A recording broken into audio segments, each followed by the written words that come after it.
engage in the pronoun discussion. It's either he or she. Oh, and another thing, I'm not letting no transformer tell me I'm a cis woman. No, I'm a woman, cis. You look more like a than me. That's fine, but I'm a real woman. Right, I but look you like a don't nigga look all day. like I used to be a stud, so I'm just okay. saying though. I'm okay with looking like a nigga. I used to be a stud. I I'm used being to have real bad though. bitches. Trying to be real. That's cool. Look like a man. That's fine, but I'm not one. But I'm not one. Your ass is But flat. you are one.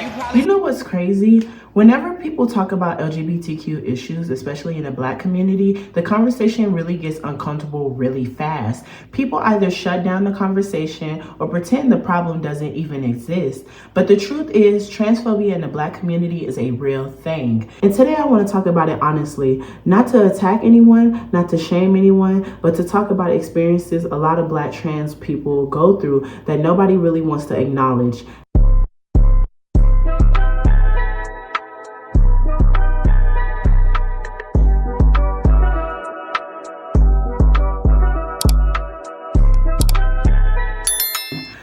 Welcome back to another video. My name is Alizea and I'm a forever Black transsexual. Get up into the bed, purr, whatever. I'm back. How are you wonderful, amazing people doing today, girl? I hope you're doing amazing. Thank you for asking, period. Before we dive into today's wonderful, amazing video, because I know you guys seen the title and y'all might be like, girl, what are we finna get into today, girl? I need you guys to like, comment, and subscribe so you never miss this pretty face on your screen. Bada bing, bada boom. And let's dive into today's wonderful video because this is a conversation that needs to be had literally. Chapter 1, Family Rejection.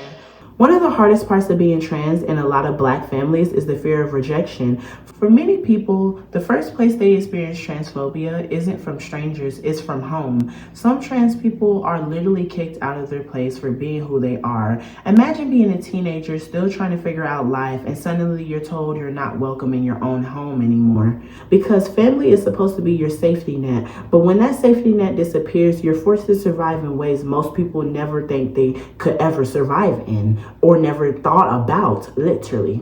People don't like to hear this, but being treated like an outsider in your own family isn't confusion. It's rejection. Call it what it is. The biggest scam about Black families is, but we a family. But that's your mom. You need to just talk it out. That's your sister. You need to just talk it out. Just talk it out. People don't want to fucking talk.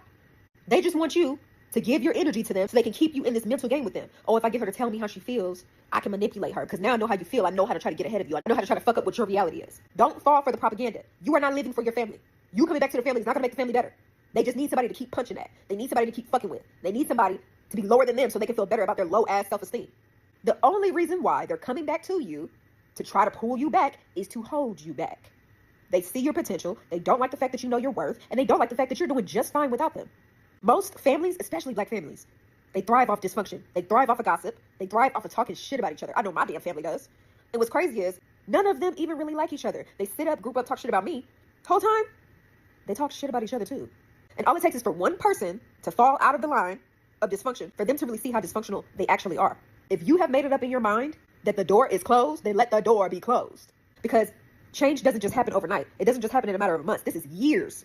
You have been building up the courage to cut them off for years. You didn't just wake up one morning and say, oh, I'm going to cut you off because something you said to me. No, they've been fucking with you. And the thing is, they don't want to take accountability for it. My family doesn't want to take accountability for the fact that all my life, they've made me look like I was the problem, made me look like I was weak, but at the same time, needed me for validation. Wanted me around so they could feel abundant in proximity. Used me for my beauty, my wisdom, my creativity, my encouragement, my advice, all that. But yet, viewing me as competition. You need me, but you don't want me to need myself. You want to see me happy, but only when it makes you feel better about yourself. A lot of people in your family want you to do good, but never better than them. They're miserable. They're demons. Because it's not God that has them hating on you. It's not God that has them talking shit about you. It's not God that has them be a narcissist, but sit it in, enable us to try to pull you back in. It's not God. It's nothing but the fucking devil. You got to call it what it is. Your family is demonic. And when you speak out against them, they're going to say that you're the liar. They're going to say that you're paranoid. They're going to say that you got mental issues. They're going to say all these things about you that really reflects who they are. Chapter 2, Religion and Cultural Expectations. The Black church has historically been one of the most important places in the Black community. It's where people find community, support, and identity. Some people grow up hearing that their identity is sinful or that being trans is something that needs to be fixed, in quotations. So a lot of people grow up feeling like they have to choose between their faith and their identity. Because imagine constantly hearing that the person you are is something that needs to be erased. He started behaving like a girl. When you talk to him, he screams like a girl. Don't touch me! It's better to not have a son than to have a Gabriel, yes? It's actually so disturbing how many Africans believe that they can pray the gay away. It's even more disturbing to see a mother humiliate her child in front of an audience of adults. This is religious persecution, this is religious oppression, and it's homophobia. And that's exactly why so many people end up leaving the church, leaving religion, and just deconstructing. The pastor literally said it's better to not have a son than to have a Gabriel. In other words, having a gay son is the worst thing you could ever have in the world. And because her son doesn't act in the stereotypically masculine way, suddenly he's not worthy of love and acceptance. This type of homophobia is so normalized in the black community, and it's precisely why a young gay boy like Kukanya could be unalived in cold blood, and nobody cares. Religious people want to cherry pick which verses in the Bible they follow. They want to cherry pick verses that give them dominion over other people, verses that make them feel powerful so that they can oppress people without any conscience.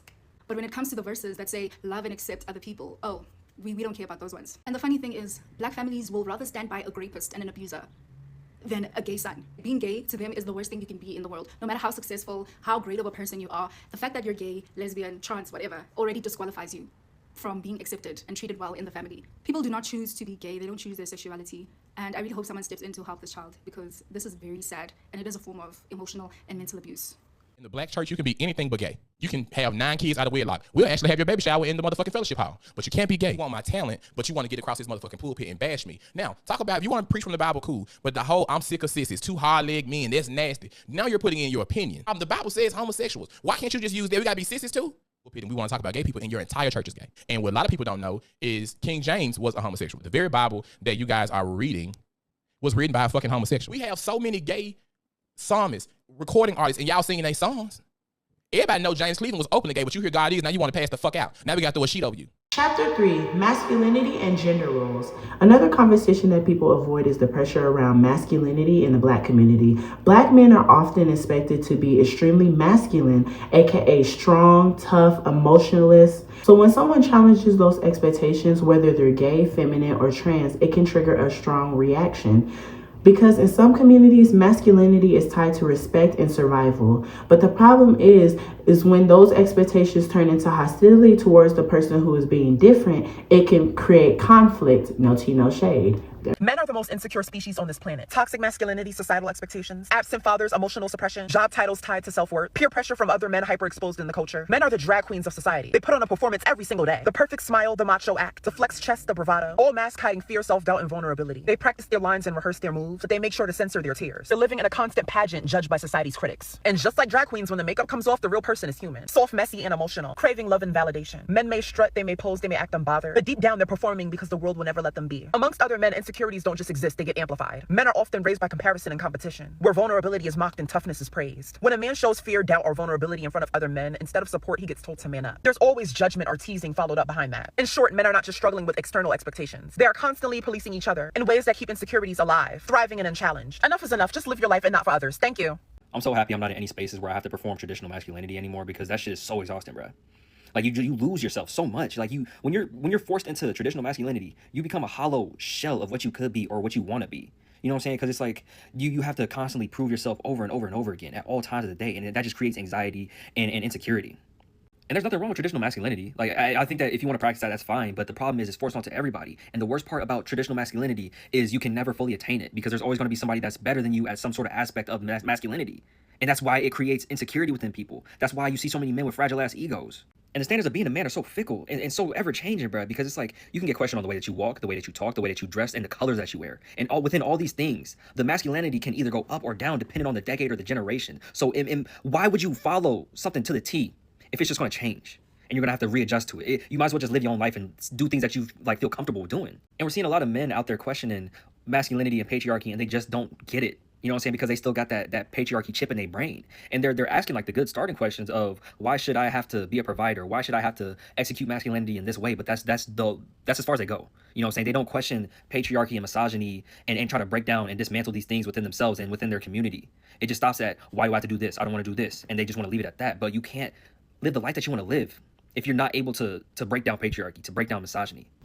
Chapter 4, Violence Against Black Trans Women. Now we have to talk about something much darker, violence. Black trans women face some of the highest rates of violence in the LGBTQ community. And a lot of those cases, barely get media attention. Sometimes their names are misreported. Sometimes they're misgendered. Sometimes their cases are barely being investigated. And that sends the message that their lives are somehow less important, because nobody deserves to live in fear simply for existing.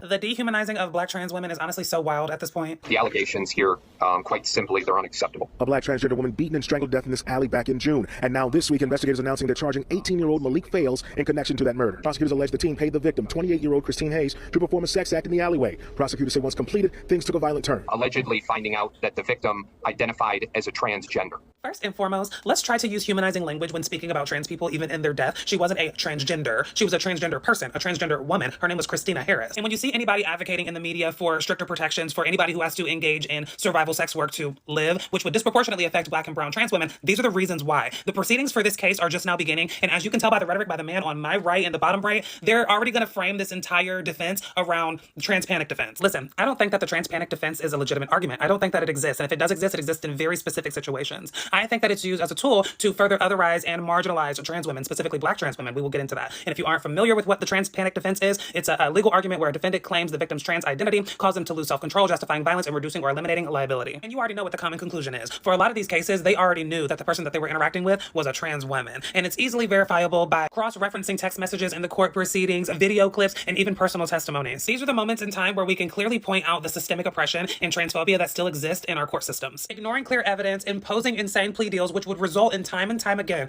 a trans woman's life being taken, and the person who enacted that violence and harm onto her likely being able to see the light of day at some point in their later life. People tend to dismiss the fact that there is an epidemic, there is an intentional, coordinated attack on Black and brown trans women. And these men feel comfortable inflicting this harm onto trans women because they know that society is going to back them up. Look at any post where a trans woman has been harmed. Under the comments, free him, and a bunch of victim blaming on the trans woman's part. Child, rest in peace, Miss Christina Harris. At this point, I need to get into politics. I'm going to continue to advocate for people like Ed Markey and Kamala Harris who completely oppose the trans panic defense, but it's not moving quick enough for me, y'all. All of that and a bag of chips being said, as always, it is your girl Day. Please comment your thoughts down below. Chapter 5, Dating in Those Secret Relationships. Another issue that doesn't get talked about enough is the way that trans women are treated in relationships. There are a lot of men who are attracted to trans women, but instead of being open about that attraction, they hide it. They treat trans women like secrets, and sometimes that secrecy turns into hostility. And unfortunately, that has led to situations where trans women have been harmed by their partners who are ashamed of their attraction. There are a lot of systematic challenges that make life harder for many trans people. Things like difficulty in finding employment, housing discrimination, healthcare discrimination. When people face discrimination in jobs, housing, and healthcare all at the same time, it creates a cycle that's extremely difficult to escape. And that's why so many activists talk about the importance of legal protection and social support. Because equality isn't just about acceptance, it's also about safety and opportunity. My closing conclusion. At the end of the day, this conversation isn't about attacking the Black community. Every community has its issues that needed to be addressed. And the goal is creating a world where people can exist safely without fear and violence and rejection. Because everyone deserves dignity, everyone deserves respect, and everyone deserves a chance to live their life authentically. But without further ado, I just wanted to make this cute little video. It's not going to be too much. It's not going to be too little. It's just going to be cute and simple as that. I just want to start a conversation. Let me know what you want change in the Black community. Like, what do we need to do as a community to, create change, to, start a better conversation, to, actually help each other out type shit, you get what I mean? But I just wanted to make this simple video. I know this is very short, but your girl has to get to other videos. So I love you guys. Make sure you guys hype the video, like, comment, and subscribe, and I'm gonna see you wonderful, amazing people later. Bye, love.